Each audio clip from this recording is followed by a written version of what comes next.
they are underestimating the popularity of the resistance factions in not only in the region but in the whole entire world.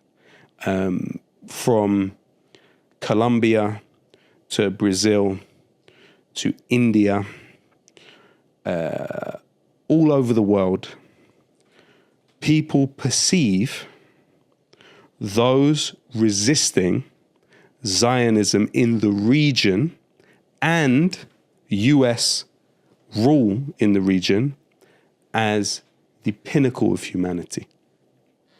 The vast majority of people in the world are represented by governments who do not perceive not only Palestinian armed resistance, Lebanese armed resistance, Yemeni armed resistance, Iraqi armed resistance.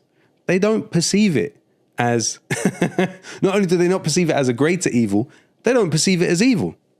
Right. They perceive it as inherently good. Okay? And that is reflected, and I'm not just saying that in a whimsical way.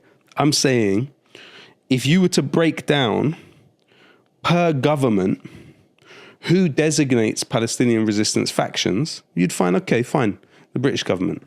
Okay, it's supposed to represent maybe 67 million people.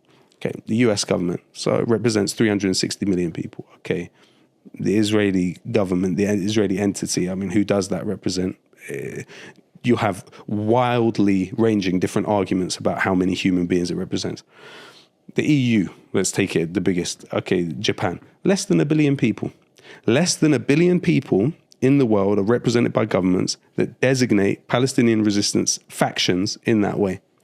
Okay, what about the government of Turkey? What about the government of Brazil? What about the government of China? Ostensibly represents 1.4 billion people. What about the government of Russia? What about the government of Iran? What about the government of Venezuela? The vast majority of humanity are represented by governments who do not designate Palestinian resistance factions in that way. The vast majority of humanity perceive themselves as post-colonial subjects. They view decolonization as inherently a good thing. UN Resolution 3246 states clearly the Palestinians have the right to armed resistance. And that right will continue. That is the lesson from the history of the Zionist experiment in Palestine, is that at every single juncture, there has been resistance.